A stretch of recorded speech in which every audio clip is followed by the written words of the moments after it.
Paddy's gearing up for the GAA All-Ireland Football and Hurling. For all live TV championship games, it's money back as a free bet if your losing first goal scorer scores a goal anytime. Max £20. Excludes shops. T's and C's apply. 18 plus. BeGambleAware.org.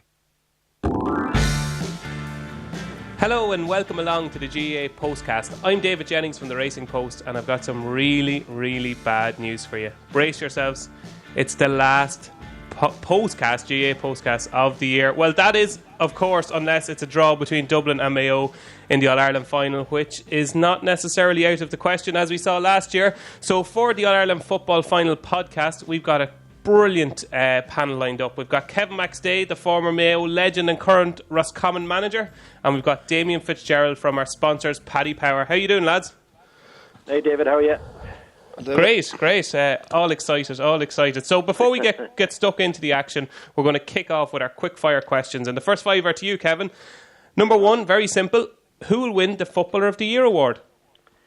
I think it's down to two. I see all agree it's down to two. Stephen Cluxton and Andy Moran are the likely ones. And I was just kind of thinking from a betting perspective, more likely a goalkeeper would have a good All-Ireland final than an outfield player. And for that reason, I'd be going with Stephen Cluxton. Totally agree. Okay, number two. What Mayo player petrified you the most heading into the All-Ireland quarter-final? So what Mayo player were you most concerned about as Roscommon manager heading into that All-Ireland quarter-final? I was concerned about them all, David, but it doesn't really ever boil down to one man, but I suppose you put me on the spot. I think Aidan O'Shea would, 98 kilograms, 6'4". You're always worried that he'd take off and he'd fall out of bed and have a good day. Because if he comes in, if he comes up against you and he's really on form, you just physically and football-wise can't stop him. Well, you can't stop him legally anyway. So yeah, Aidan O'Shea would be the player you're always worried would really hit the high spots. Okay, folks. Number three. Who would you rather back to win the 2020 All-Ireland Football Championship? So this is 2020, so it's 3 years down the line. Dublin at 3-1, Tyrone at 10-1, or Cork at 33-1. Yeah, I was looking at that. It's interesting because obviously 2020, the winner will come out of the Super 8s. The Super 8s will be in their final year in 2020. So the big teams will have a bit of advantage in terms of panel. And there's no value in 3-1 or even Tyrone at 10-1. Like my sense would be to have a bit of fun.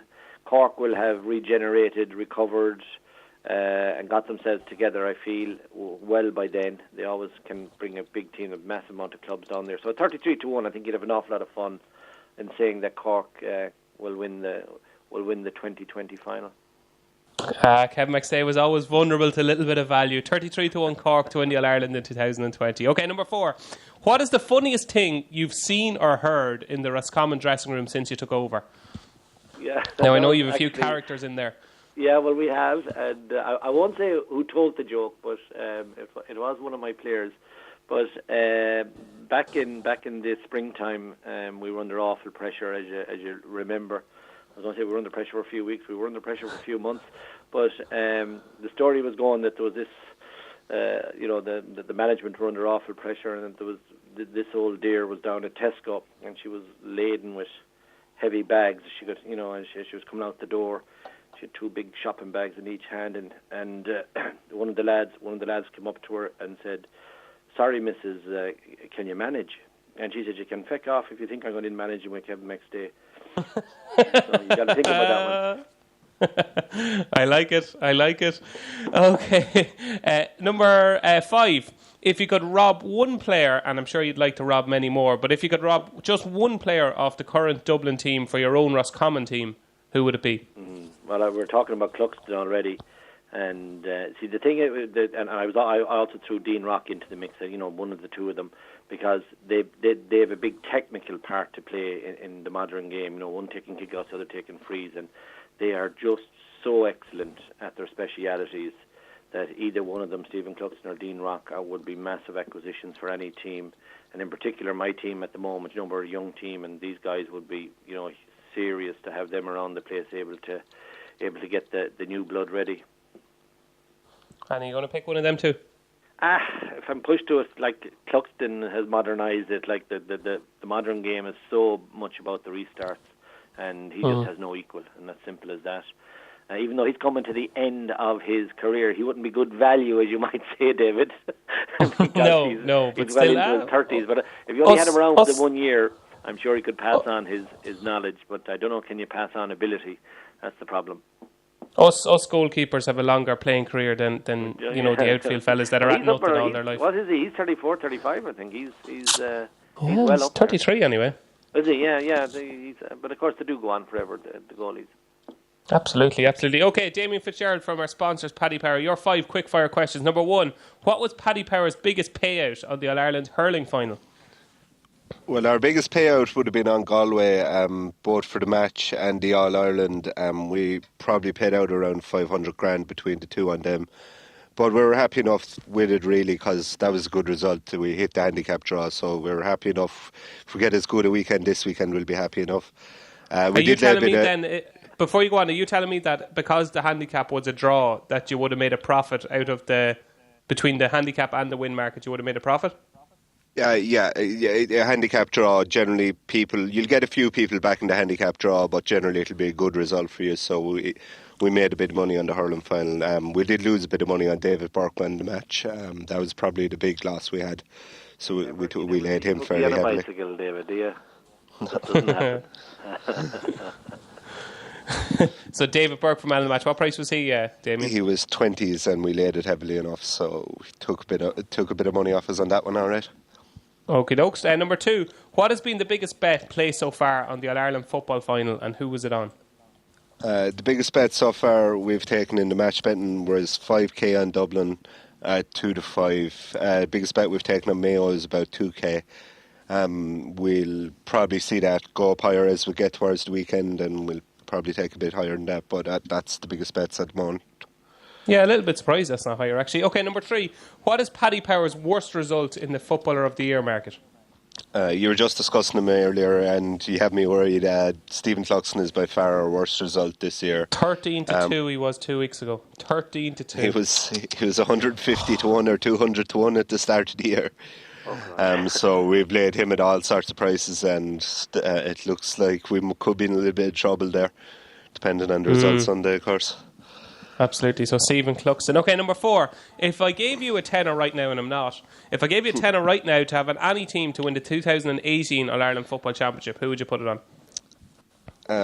If I'm only having a tenner, I'm gonna pick outside the big 4. It's probably going to be 1 to 4, but just for a bit of fun. And any of our Cork listeners would have been happy enough with Kevin there earlier, and they'd be happy enough with me now, because I'd say Cork. I think they're the one county possibly outside of the top 4 that do have the talent to compete with them. Like, I'd want to be getting 40 or 50 to 1, but new manager, as you saw with the hurlers this year, new manager can make a big difference in Cork, because there's always lots of talent in Cork. Not saying it's going to happen now, but of any of the teams outside the top 4, they're probably the only one I could see making any sort of a run at it. Okay, so a lot of love for Cork this morning. Number 5, with the benefit of hindsight, what was the stupidest bet you placed ahead of the championship, either football or hurling? Well, I think I mentioned it a couple of times in the podcast. I was very high on Kerry to win the All-Ireland this year. I think looking back at it, probably ignored a few issues in their defence. Like, looking through it, they probably proved their defence wasn't good enough to win All-Ireland, and maybe should have paid a bit more attention to that when I was looking at it. Well, it could be worse, Damien. You could have told everybody that Tyrone were going to win the All-Ireland. And that would have been far worse. Humiliation in the All-Ireland semi-final. Okay, competition time. Your chance to win €25 or £25 worth of free bets credited to your Paddy Power account. Last week, or 2 weeks ago, for the hurling final, our most recent competition winner is Martin Ford from Galway, who correctly answered that David Burke is the Galway captain. So €25 worth of free bets to you, Martin Ford from Galway. This week's question, and this is quite an interesting one. Who was the last Dublin goalkeeper to play a championship match before Stephen Cluxton? So who was the last Dublin goalkeeper to play a championship match before Stephen Cluxton? Don't give the answer away, but do you know it, Kevin McStay? Don't think so. No, don't think Damien so. Fitzgerald? No. Don't give the answer away now. Okay. No, I don't. I'm very disappointed in both of you. I'll tell you off air. Okay, tweet your answer with the hashtag Postcast, and the winner will get 25 quid worth of free bets in their Paddy Power account. So tweet the answer with the hashtag Postcast, and you get 25 quid worth of free bets. Paddy's gearing up for the GAA All-Ireland Football and Hurling. For all live TV championship games, it's money back as a free bet if your losing first goal scorer scores a goal anytime. Max £20. Excludes shops. T's and C's apply. 18 plus. BeGambleAware.org. Welcome back to the GAA Postcast. I'm David Jennings from the Racing Post. Delighted to be joined by Roscommon manager Kevin McStay and Damien Fitzgerald from our sponsors Paddy Power. And it's time to get stuck into the big one, lads. It's a repeat of the 2016 All-Ireland final. It's Dublin v Mayo. Who would have thought that watching Mayo against Derry, against Roscommon, against Galway, who would have thought that they'd stumbled their way back to an All-Ireland final? But they have, and they're here, and they're in the form of their lives, and they're playing the All-Ireland champions Dublin, going for 3 in a row. Damien Fitzgerald, what are the prices and handicaps on this one? Prices for the match are 2-5 Dublin, 9-1 to draw, and 3-1 Mayo. Handicap betting Dublin -3 or 10-11. Handicap draw is 9-1, and Mayo +3 are 6-5. Now, before we get Kevin's thoughts on the match, Damien, where has the money been going in these markets? Be it the win market, the handicap market, the players markets. Where have you seen big movers? Has many kind of things, many players shortened in the last couple of days? Not really. With the player markets, you mostly see things moving towards the weekend more. We have been laying Mayo very heavily for the match at that 3-1. That's our main liability at the moment. On the player markets, we've taken a few bets on Colin Boyle for a goal scorer. We just trimmed him in a bit from 40s into 50s. We had a market up on whether Diarmuid Connolly is going to start the match, and that looks to be fairly decided. It's gone from 8 to 15 no into 1 to 7 no. So looks like Diarmuid Connolly isn't going to be starting this weekend. Okay, and would you have taken much on that? We've taken a few bets on it. Yeah, we took a couple of large-ish bets on it and in Dublin, so I think that one's decided anyway. Okie dokes. Kevin McStay, what are this Mayo team going to bring to the table on Sunday? Oh, great desire, great hunger, great appetite, and I think a sense that this is it. You know, I know we said that previously in 14 and 15 and 16. But 10 and 11. Personally, I would have a great sense that this is their time, and they're in great shape. I mean, you went through it there. I know they've had some scary moments, but that's no bad thing when you're preparing for a big championship final. They're fit, they're healthy, they know their best team at this stage. The only issue they have is whether Paddy Durcan starts or not. And they are going to really test this Dublin team. I mean, we all know that they are the one team around the place that have been able to test Dublin since they went off on their 3 in a row odyssey. You know, Mayo are the ones that have got closest every time, and there's literally nothing between them. So yeah, they're going to bring the full armoury with them, David, and it's going to take a very good Dublin performance to beat them, I believe. And what has changed in 12 months? What is this Mayo team a better or worse team than the team that played in last year's final? Well, early on in the season, and when I was looking at it from my Roscommon perspective, we were sensing that they were falling back, and then of course the games looked like they might tire them out with the older age profile and all that. But then they kind of turned that on its head. I think what's different for them is that they're playing with a little bit more abandon. That they've come through the qualifier series and all the extra times and draws, etc. And as a friend of mine said to me last night, they've kind of turned the championship into a national league for themselves. They've actually approached this as a league, and they've just been getting stronger and stronger as they've got towards the finishing line. I think they're definitely better up front. Last year would have been very, very reliant on Cillian O'Connor. Andy Moore now is in the form of his life the last few matches. Jason Doherty is well up there, and Kevin McLaughlin as well. So throw in Aidan O'Shea, who I expect to see in the forward line this time, and Jeremy O'Connor usually rolls in with a distance points, 1 or 2 distance points. So they have more. They're definitely asking more questions up front. There's no doubt about that. I suppose my worry is the midfield hasn't changed a whole lot. And, I do see the middle third as being almost decisive. So Mayo are going to have to get a big push from their half back line and their half forward line in that area. But yeah, I think up front is where they're particularly different to last year. And put yourself in Stephen Rochford's shoes. You're the Mayo manager, and you're in the dressing room on Sunday, and there's 25 minutes go to kick off. What are you telling this Mayo team? Throw in Gaelic. Throw in. Apologies. By the GAA for terms like that. So what are you telling this Mayo team? You're Stephen Rochford now, and this is your last chance. You've got a minute to tell these lads something. I know there's going to be loads of build up to the game, but what are you telling them before they go out on the pitch? If I'm honest, I'd be saying, David, go for it. Like, I know it's a bit cliched and all that, or just lads, no regrets this time now. Be tight, be sensible, but go for it. Don't hang back now and wait for the game to develop and see, how close to Dublin can you get. Just absolutely from the throw-in, be incredibly positive about what you want to do. Because, for most of the people in that room, there isn't going to be a second chance, is my firm view.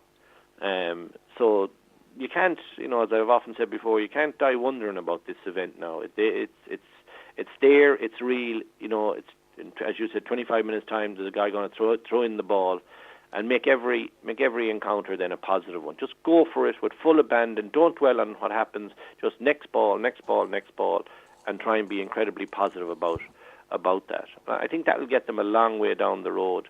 And, if they can get it to the last 10 minutes, the last 15 minutes, and I've said this many, many times, despite what a lot of people looking in think it's very well choreographed and orchestrated by managements and by sidelines and so on.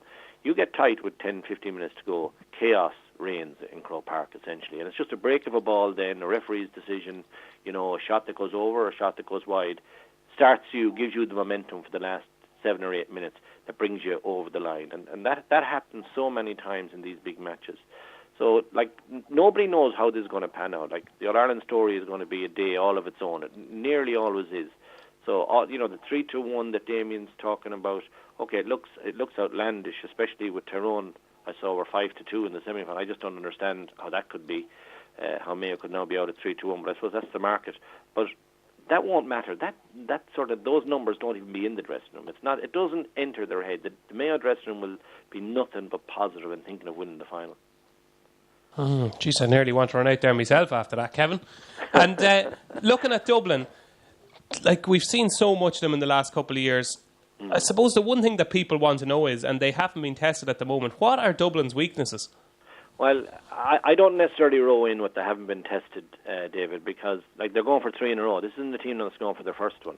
They were tested last year, and they were tested the year before, and they were well road tested. I mean, the matches with Kerry, the matches with Mayo, etc. They have been well tested. A few of them are rookies enough, are young enough to the All Ireland. And I think they're the players, the Conor Callaghans, Paul Mannions. These are the players. They're the ones that Mayo are going to target and go after, and see can they get inside their jumpers, if you like, and inside their heads, maybe more particularly. So I think they have been tested as a group. Dublin have been just terrific. I mean, they've been a godsend really for football at a time when a lot of the football has been boring enough and dark enough.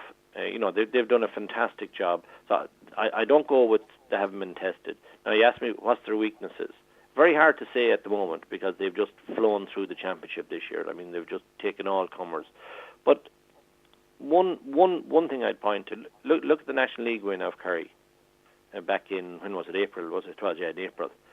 The one thing that was different in that match was that the Kingdom went after them. They started running at them hard, down the middle, running directly, and I think that's a big part of Mayo's game. So if there is a weakness, I think Cian O'Sullivan has had a lot of very handy championship matches to date, in that he's left there as sweeper. All the big teams have backed off him and kind of given him a free ride, if you like.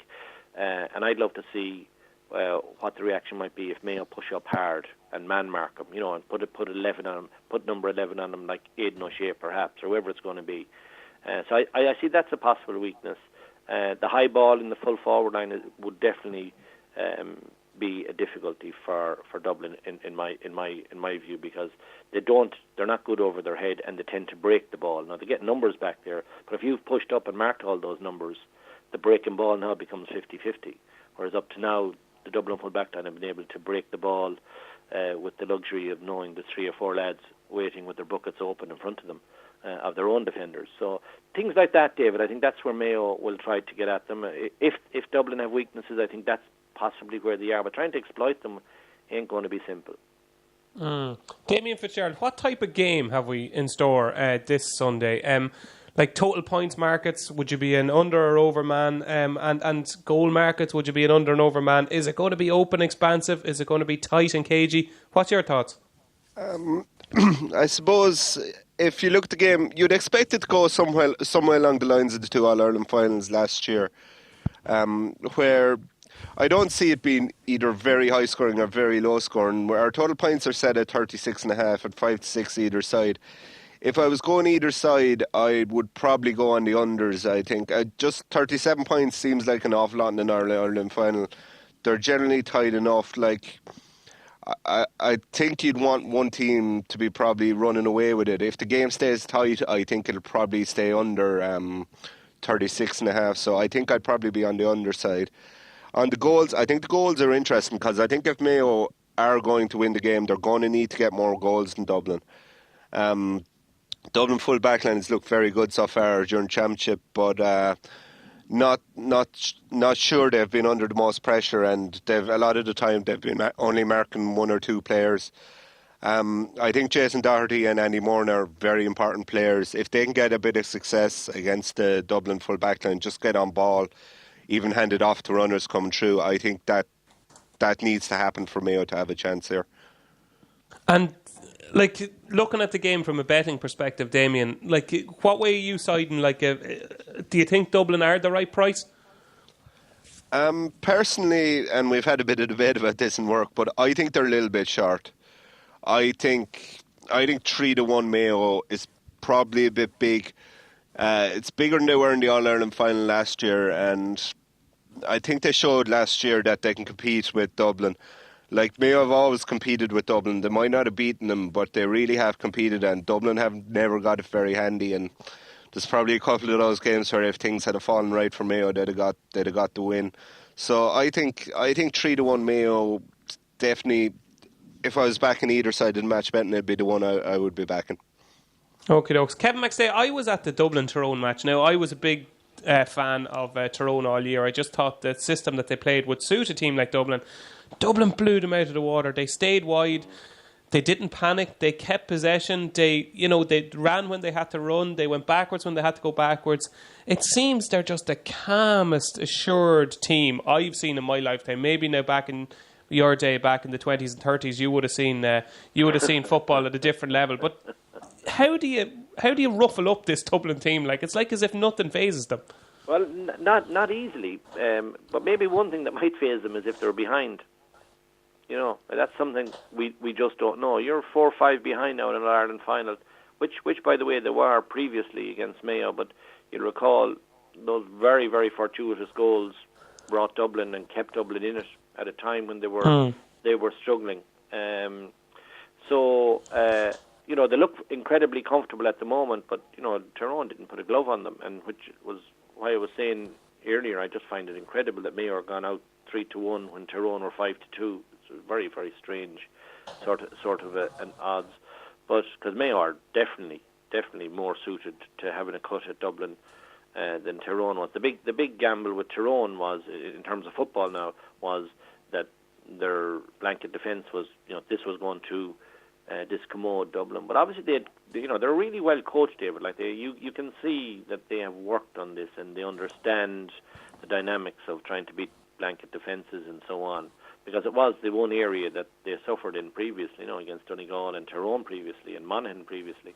So they look very comfortable. There's no doubt about that. And like, they're excellent footballers. They handle the ball very well, so that the ball isn't on the floor when they're recycling at speed and trying to get it to the far side and shift the defence so that you can get a gap in it.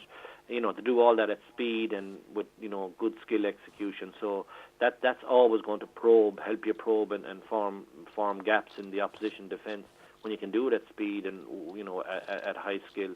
So yeah, look, they're going to be incredibly difficult to beat, and maybe 2-5 isn't that generous, but I suppose they are odds-on favourites to win the All-Ireland, and rightly so. But I give. And the flip side of that, Kevin, like you talk about, if Dublin go behind, in a weird sort of a way, it almost suits Mayo. I know they dominated the replay against Kerry, but when they go behind, it's almost as if they throw the shackles off. I think you were 2-2 to a point up on them after 10 minutes, roughly in the quarter final, and it was almost as if Mayo said, well, there's no pressure on us now. Let's give it a lash. Is there that sense in Mayo where when they do go behind?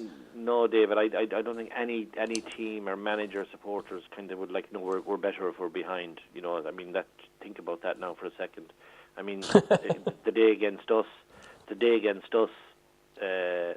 that position you just said is correct. Where we were +7, we were in a nice position, but on the next kick out, a ball broke just really badly for us, and Lee Keegan got it. He solos through. He takes a shot that's going about 4 foot wide, and it hits one of our lads, I think, on the hip, and deflects puts the goalie going the wrong way and deflects into the net.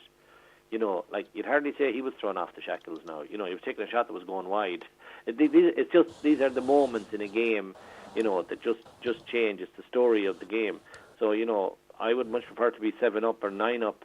In fact, I think that's a big part of Mayo's game, that when they do tend to get 1 or 2 or 3 up and they have a period of dominance, they don't pad out the lead as well as other teams do, and as well as you should, so that when your inevitable downtime comes, you have a bit of fat on the lead to hang on to. Do you know what I mean? So, no, I don't think it's a matter of throwing off the shackles. Mayo know how they want to play. They want to play a strong running game off the shoulder, and they want to mix it up with good ball into O'Connor and into Moran. And if they can get that mix right, and if they can get the big game from Aidan O'Shea is in my view the key for Mayo. If he has a big game, Mayo are likely to win the All-Ireland. And I saw on Damien has him priced, I think if I'm right, at 12-1. Is that right? I think it is. That looks like very generous for one of the top 2 or 3 players that's going to be in Croke Park. It's for man of the match, Kevin. Yeah, for man of the match. He has to be at the man of the match standard for Mayo to win this. Cillian O'Connor has to be at the man of the match standard to win it. And I'm going back to where I started with you, David. I don't see any reason why this is not going to be every bit the same, as Damien said, as last year's 2 finals and the 20 what was the other one, the 2014 final, was it? 2014, yeah. 2014. Okay, so let's cut to the chase, Kevin. Who's going to win and why? Who's going to win and why? Well, you see, I think that's always the simplest question. I know you're going to say, no, I'm joking it, but that is who's going to win and why. I don't know who's going to win. Sure, you don't know who's going to win. You have a sense of that it's probably going to be Dublin because they're the favourites, but favourites only reflect generally that who's gambling the money. If it goes on form, the two of them are very well matched. Mayo's form in their last 2 matches against Kerry, and you can throw in the replay against us, has been outstanding. Really, really good. In fact, they should have won all of those games much more comprehensively. They should have beaten Kerry the first day quite well and did the second day. So their form, to me, is even Stephen going into the game. Mayo have a huge prize. Dublin have a very nice prize, their legacy, three in a row. It's not as big as the prize that Mayo need. The prize for Mayo is of immortality almost for them. Whether Dublin win 3 in a row or not isn't going to change the fact that they were an outstanding team. So if I'm really pushed, I think Mayo are going to go with an aim in a win in this. That's as much as I'd say on it. I think they're going to get really. You think that 3-1 is close. certainly a bit of value? I think at 3-1 they're fantastic value in a 2-horse race, and I think it's going to be one of those moments. I said a referee's decision, a goal that's scored versus a goal that's not scored, a ball off the woodwork, a ball in the back of the net. That is something small in the 62nd, 63rd minute is going to swing this. I was saying the same about the hurling. You recall, the match was neck and neck about the 61st, 62nd minute with the sub, the big tall fella that came on, caught a big puck out and was fouled, around the 45 or 50-metre line, and Canning puts it over, and now Galway start to move on towards winning. Put out the lead out to 2, then out to 3, out to 4, and the game is over. And it's that one moment that was, to me, I was watching that final very carefully, and Waterford, despite not playing well, were neck and neck, and it was very, very tight around the 60th minute. Not much in it at all. And that's that one moment, that big play that happened for Galway and didn't happen for Waterford. And that's my view of how this final is going to pan out as well. Okay, doke. So it's a tentative vote to Mayo at a very generous 3-1 for Kevin Backstay. Damien Fitzgerald? Similar to Kevin. I think a 3-1 Mayo are too big, and they've shown they can compete with Dublin. They're used to playing Dublin, which is maybe a problem that Tyrone had. They weren't used to playing against Dublin. Mayo have shown they can compete, and surely someday things have to go right for them. So I think 3-1 would definitely be the side I'd be backing. That's great analysis there, Damien. Surely someday something has to go right for them. That's what you're paid the big bucks for. Like the rub of the green, Of course it is. I know. They're going to need it to win, but could happen. So, and will you back that 3-1 now yourself? I will. Yeah, I think it's a bit too big. I just think they showed last year they can compete with Dublin. If you're just pricing it on the 2 matches last year, there's no way to be 3-1. So I think there's a bit of value in it, and we'll see. Okay, it's a Mayo love in here so far. I personally, I would give anything for Mayo to win, but I just don't see how they're going to grind down Dublin. I hope I'm wrong, but I'm not saying Dublin will beat the handicap or anything like that, but I think Dublin will grind it out. Lads, prediction for man of the match and first goal scorer. Kevin, you've already nailed your colours to the mast with Aidan O'Shea. Yeah, I think so.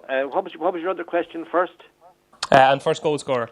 Yeah, first goal scorer, Dean Rock would be the fellow. I don't know what I didn't see his odds now. I was looking at it earlier, but I didn't actually jump in on that one. But Dean Rock, most likely, I would have thought penalties. That sort of. I always go with the penalty taker for first goal. Tends to, the odds are better for him.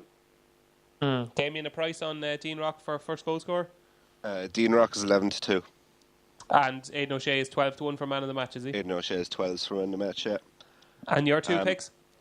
For first goal scorer and man of the match, he's kind of been a bit forgotten this year, but if Mayo are going to win on Sunday, they need him to have a really big game. So Cillian O'Connor, he's 15-2 for first goal scorer, and he's 18-1 for man of the match. And they're definitely the 2 biggest prices he's been on that market in about 3 or 4 years, I'd say. So I think they're big prices. And just on the man of the match, if I was to pick someone from Dublin, I'd probably pick James McCarthy at 16-1. I've been very impressed with him this year, especially since he's moved to midfield. Absolutely. David, can I throw in one more? Just one other thing. I just saw it on the Paddy Power screen. Tom Parsons, 13-1 anytime goal scorer. I think Damien will confirm that for me. He's got into unbelievable goal scoring positions this season. And he tends to thump them over the bar, when he gets in close. He looks like me when he gets into them positions. Say again, David? He looks like me when he gets into them positions. Well, this is the day where you have to go for it. It won't be good enough to thump the ball over the bar from 7 metres out when you're 1-on-1 with the keeper.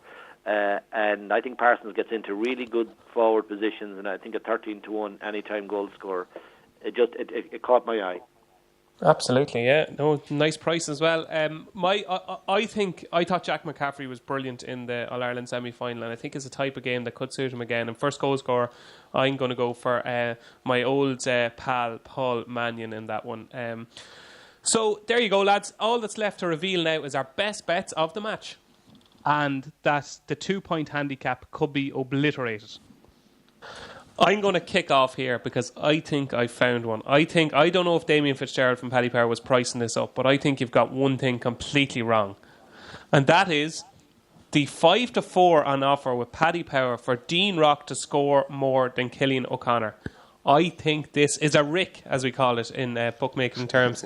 Obviously, Cillian O'Connor is the top scorer in the championship. He's got 359 in 9 games, but he has had them 9 games. He's averaged 7.5 points a game. Dean Rock has got 324 in 5 games. That's an average of 6.6 points. But you have to remember, he got a black card in early, I think 20 minutes in, against Kildare. And if you go back to the semi-final, I think of Kerry's final score. Kerry got 17 points. 9 of them came from frees. Geaney got 8 and James O'Donoghue got 1. I think Mayo concede more frees than Dublin in that scoring zone. And I think 5-4 Dean Rock to score more than Cillian O'Connor. Especially when you take into consideration that Dublin are 2-5 to win the match. I think that's huge. Am I right, Damien? You've made a very good case there. Yeah, I can certainly see the argument. Yeah, I wouldn't be putting people off it, I suppose. It sounds can you make me a promise? Yeah. That price better not be shortened by Sunday morning when our newspaper comes out. No, we'll leave it. We priced it up. We'll leave it. Come on. And your best bet on the match is, Damien? I think Mayo + 4 at 5-6. I find it very hard to see Dublin beating them by more than that. I think Mayo will keep it close at least. Okay, doke. So Mayo +4 at 5-6 with Paddy Power for Damien Fitzgerald and Kevin McStay, your best bet of the match. Again, Damien, you just confirmed this now, because sometimes the optimist in me, I misread the odds that you throw up on the screen. But Mayo to win was 3-1, and then I just saw further down, Mayo to win by 2 points exactly, which is about what they're going to win by. They're going to win by 1 or 2 or 3 is my sense if they win it at all. But Mayo to win by 2 points exactly, 16-1. That's it. Yeah, that's all right. That to me now. I think you've got one there, Kevin. I think that to me is pretty attractive, because that's what it's going to be if Mayo win it. If Mayo win it at all, so if you're looking at 3-1, why wouldn't you go for 2 points exactly at 16-1? That's my view. I don't know. Does that sound like good value? I think it does. It sounds like brilliant value. When you were actually explaining the bet, I thought 7 or 8-1. I wasn't expecting 16-1. I think you've certainly found a bit of value there. Mayo to win by 2 points at 16-1 for Kevin McStay. Dean Rock to score more than Cillian O'Connor at 5-4 for me, and it's Mayo +4 at 5-6 for Damien Fitzgerald from our sponsors Paddy Power. That's it, folks. All that's left to do now is for the match to be played, and hopefully for Kevin's sake Mayo win by 2 points and he'll be drunk for a week afterwards. My sincere thanks to Roscommon manager Kevin McStay, to Damien Fitzgerald from our sponsors Paddy Power. I've been David Jennings from the Racing Post, and if there's not a draw, don't forget to join us next year for our GAA Postcast. Paddy's gearing up for the GAA All-Ireland Football and Hurling. For all live TV championship games, it's money back as a free bet if your losing first goal scorer scores a goal anytime. Max £20. Excludes shops. T's and C's apply. 18+. BeGambleAware.org.